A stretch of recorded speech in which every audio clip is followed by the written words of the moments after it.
was a passageway under the magic box! I knew you'd figure out most of it as soon as you saw this place. The two magic boxes are positioned right above the two entrances of the tunnel. See this flatbed trolley? The box with the lucky audience member in it would be shuttled over to the other side using the trolley. This trolley can raise and lower and even rotate, ensuring that the box will face in the right direction. I see. So that's the purpose of the box inside another box. Precisely. The inner box would descend after the audience member was put inside and be moved along the trolley, all while the outer box would remain on stage as if nothing had ever changed. So that's how you did it! Once the box was lowered, the trolley would store some energy through this device here, with which it would complete the rest of the steps. The audience member would only be able to feel some slight movements in the dark, and by the time she walked out, she would already be back on stage. Right!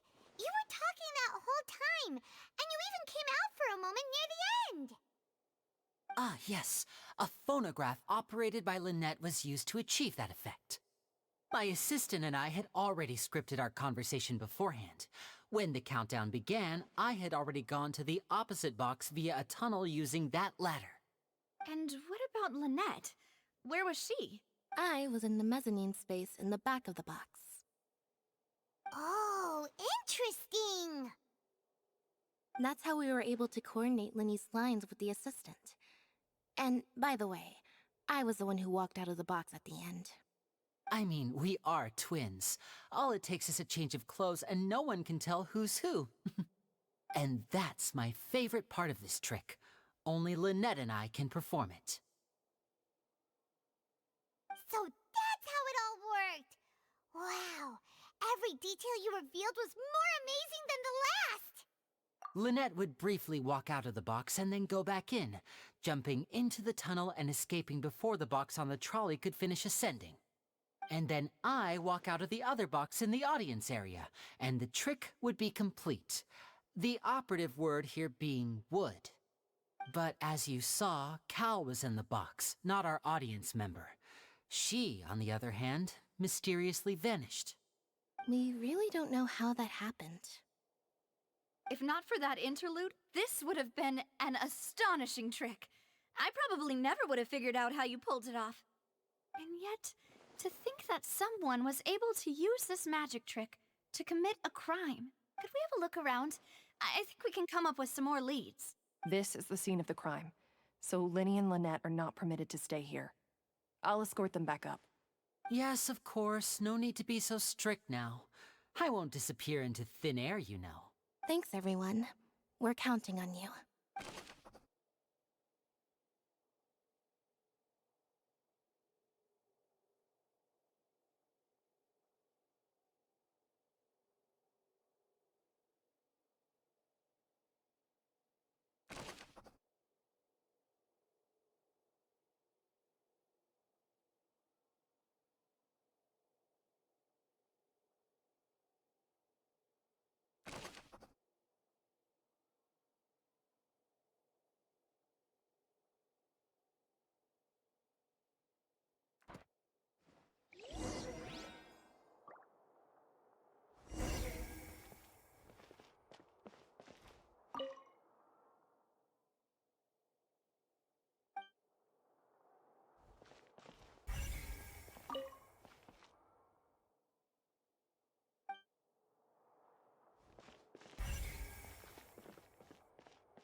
Looks like a hook tied to the end of a rope.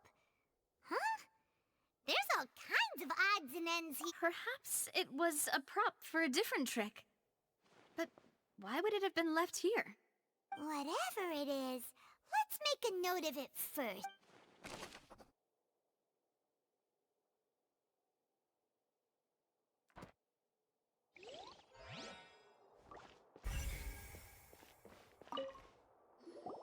The floor is wet. Please be careful not to slip. Speaking of which, why would there be water here? Oh, Paimon knows! It's one of those tricks where you pour water into a jug and then flip the jug over only for the water to disappear? And here's a broken vase. Huh. Did the trolley knock it down while moving? That can't be. The trolley moves along tracks from start to finish. It couldn't have hit the vase at this distance. Let's note this down too and think about it later.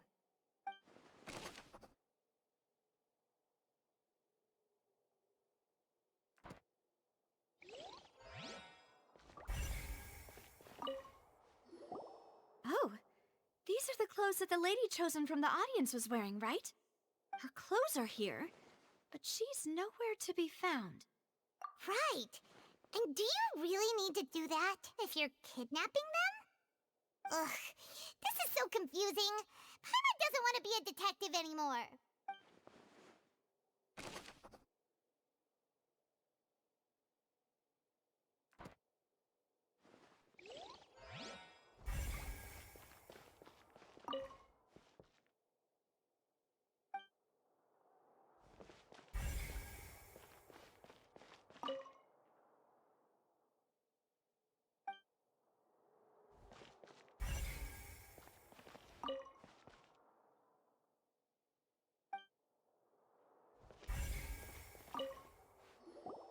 What is this place?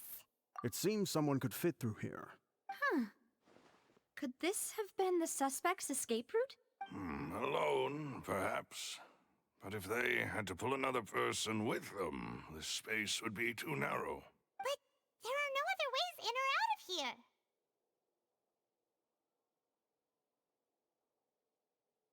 Oh, you're right! Let Paimon write that down.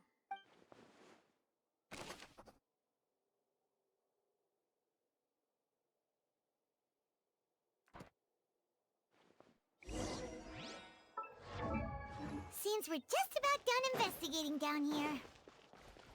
Yes. Let's head back up.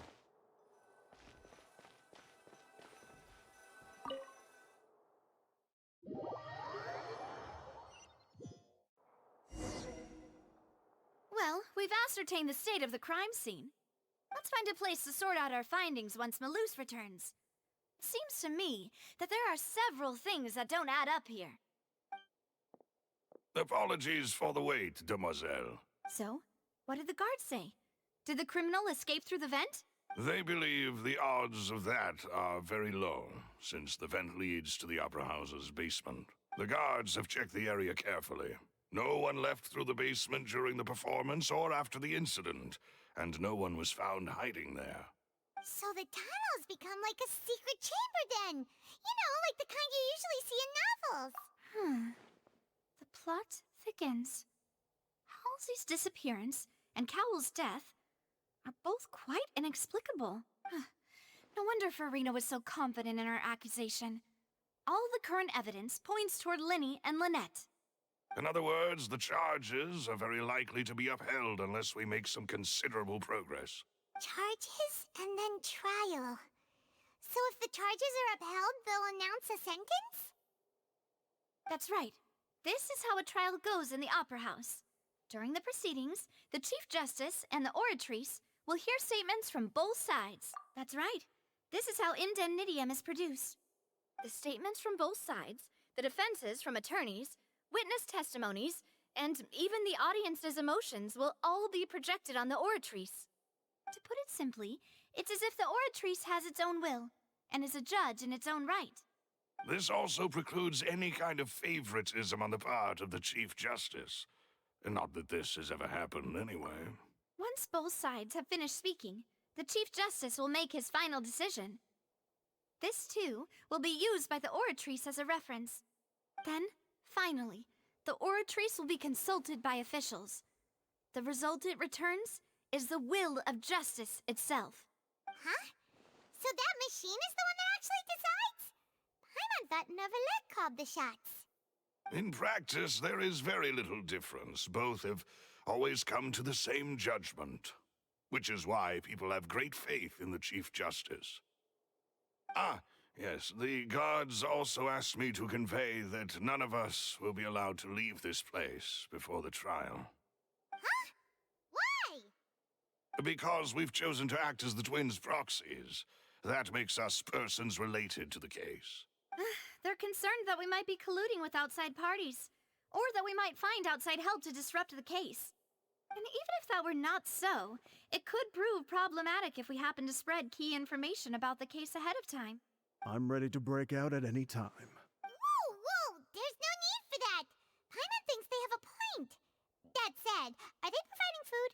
Of course. I just hope you don't mind the lack of options. I'm afraid that catering to all tastes is not in the cards, nor is any guarantee of balanced nutrition.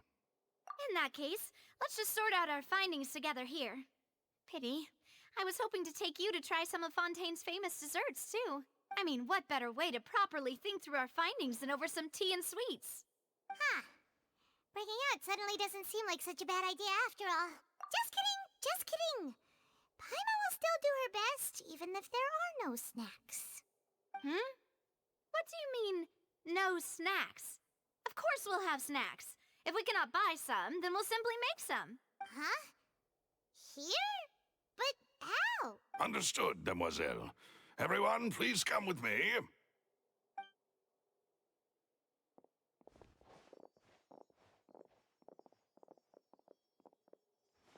Wait, you're carrying a portable stove with you? Yes, I must be prepared to meet the demoiselle's baking needs whenever the fancy strikes her. I have eggs, sugar, and almonds at the ready. Good work, you two. Then I'll get to it. Please sit tight for a moment. You'll get to taste my awesome snacks soon enough. These three are quite the interesting group.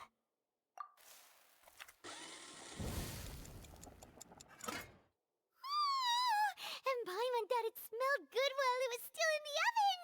Oh, it's even better now. Paimon can't stop drooling.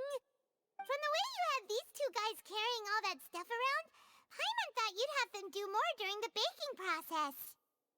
But you ended up doing the entire thing by yourself. Beating the egg whites, grinding almonds, everything. I was applauding. And I was giving encouraging smiles.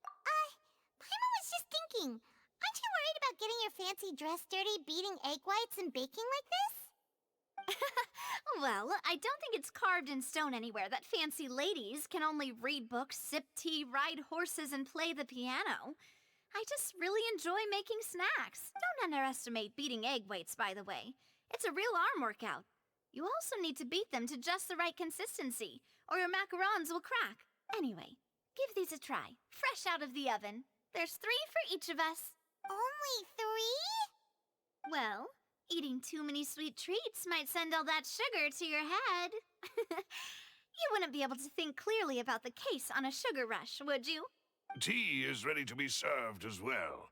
This is Demoiselle's favorite, strong black tea with a floral fragrance that clears the mind and lifts the spirit. No need for concern. I'm merely doing as I should.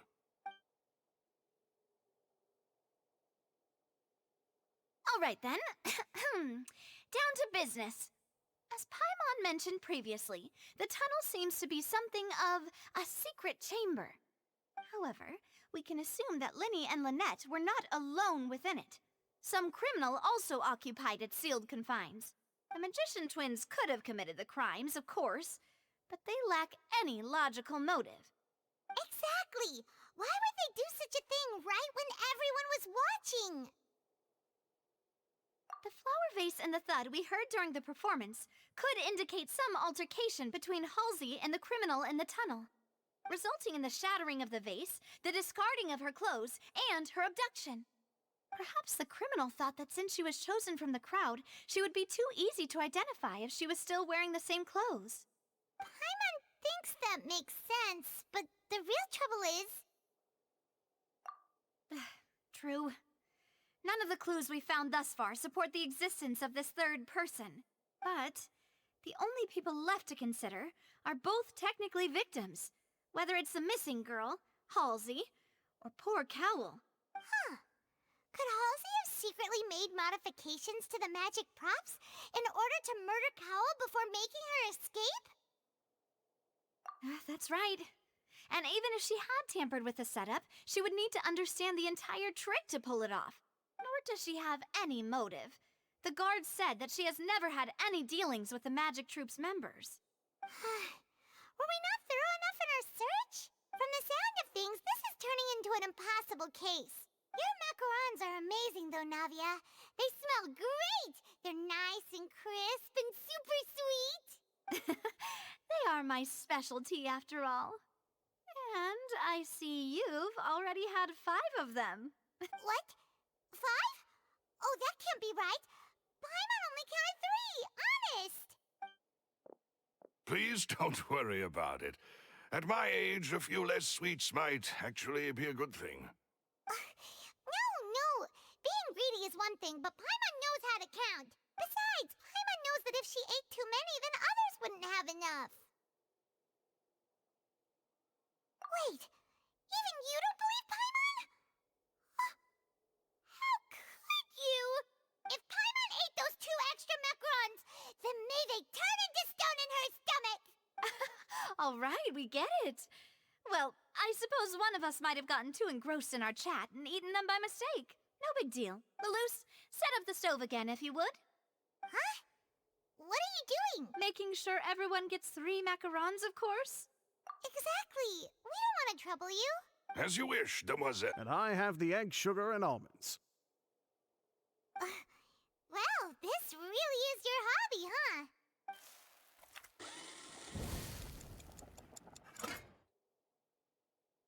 Well, that's it for snack time. I'm going to have another look around the area. I don't know what we're looking for yet, but we've still got some time. As attorneys, I suggest the 2 of you think the case over again.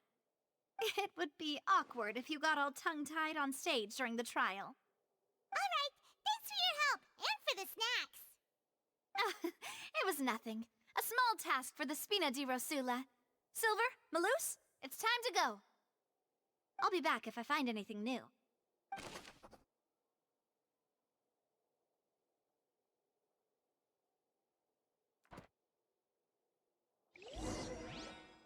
All right, it's time to put our heads together.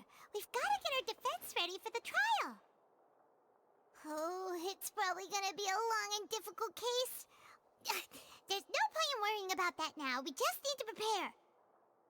Here, take Paimon's notes. They should help you review the situation.